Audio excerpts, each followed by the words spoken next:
Hello, I am Kristin, and welcome to my podcast on healing my body and mind through nutrition. Welcome back if you've been following along, and welcome if you are new. Please make sure to hit that subscribe button, follow along so you can get updates on my latest, how I feel on this journey, tips, and any questions that I love to answer from people who have questions about a carnivore animal-based journey. So I did 100 days full carnivore. I dabbled in animal-based. I went back to carnivore, and now I'm more of a 95% carnivore, 5% animal based. I do like to have a little bit of raw honey every once in a while, an avocado every once in a while, a banana, but it's not something that I eat every single day.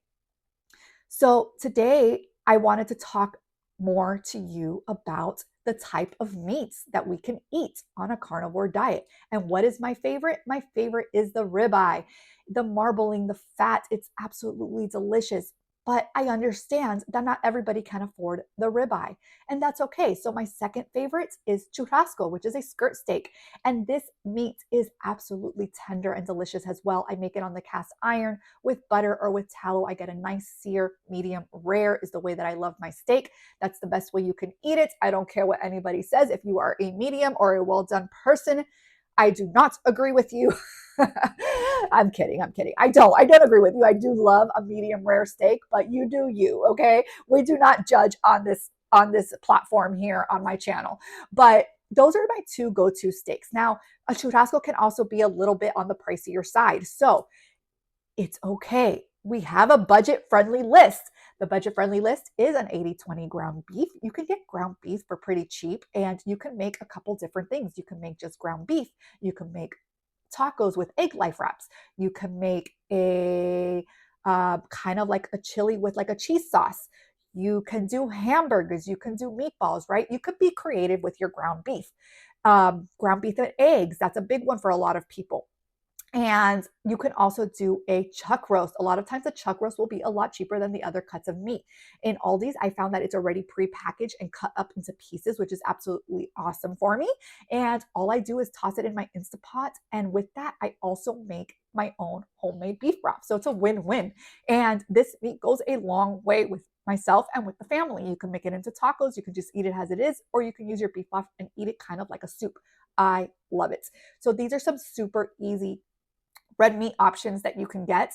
And remember, if you're just starting off on carnivore and you can't stand red meat, totally normal. When I first started carnivore, I couldn't even smell the red meat. I had to tell my husband a couple times, you're going to have to cook your own steak because I can't smell it. Like, it is making me nauseous and I just cannot do it.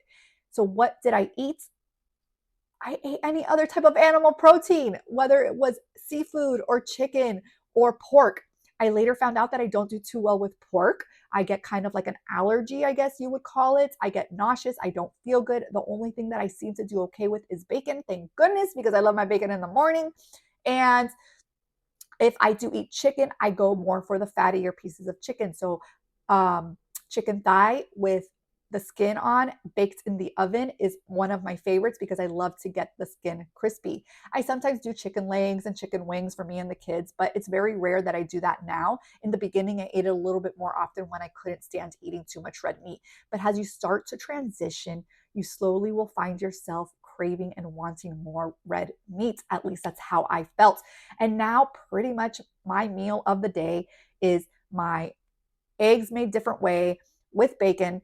And my second meal is usually a piece of steak. And I sometimes have a third meal or a snack. I know I talked to you about snacking the other day, and really our body's not needing snacking, but I like to listen to my body. I eat when I'm hungry and I stop when I'm full. And so if I'm a little hungry, I grab something to eat.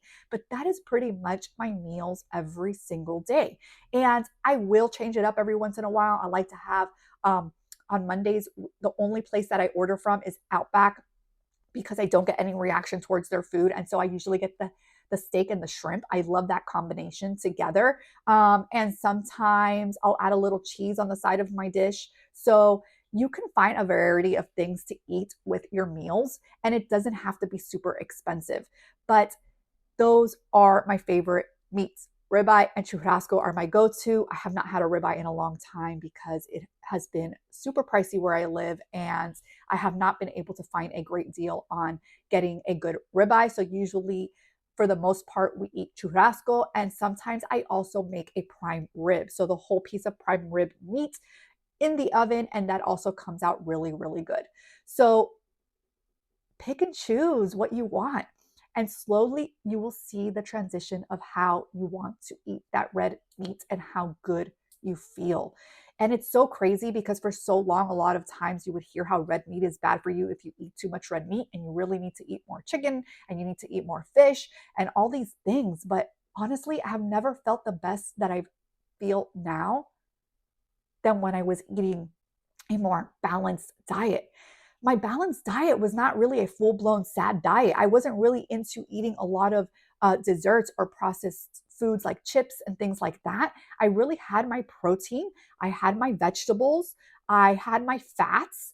Um, I did what you're taught, what we're taught to do to feel healthier. And yet my microscopic colitis was worse.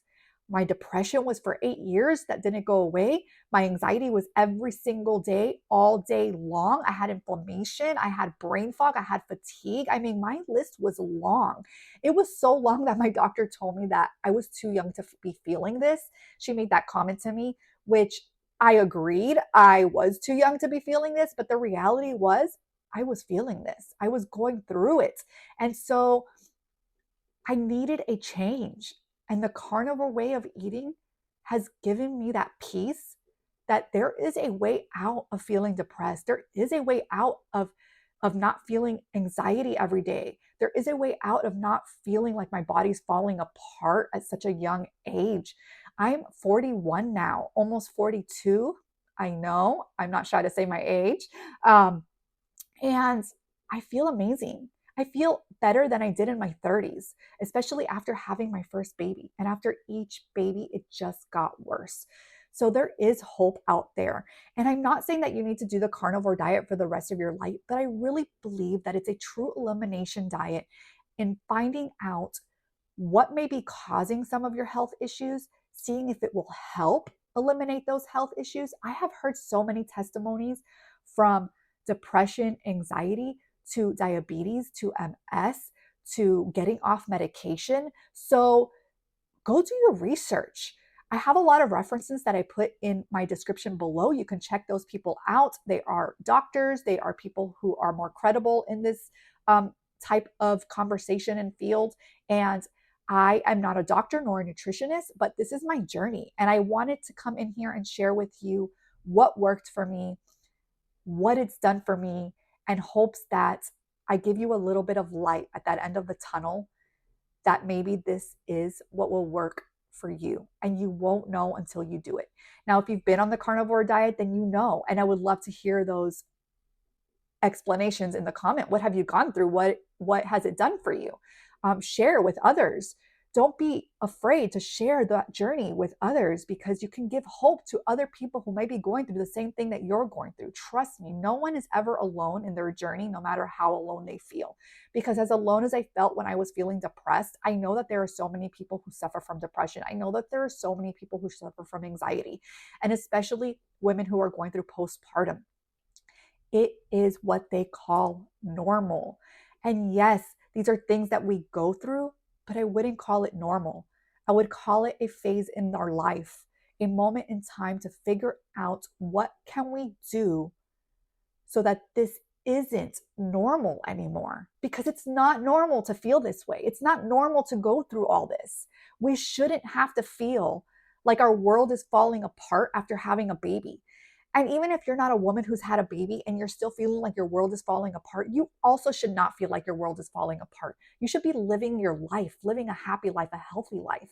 And so you have to see where in your life do you want to make that change. And only you can do that for you.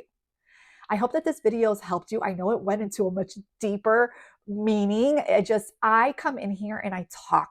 I don't really plan too much. I come up with the topic that I want to talk to you about, and then I just talk. So we went over my favorite cuts of meat, what you can do if you're slowly starting and you just can't handle too much red meat, and friendly budget red meats, right? So you can do it. If I can do it, you can do it. I have 3 kids.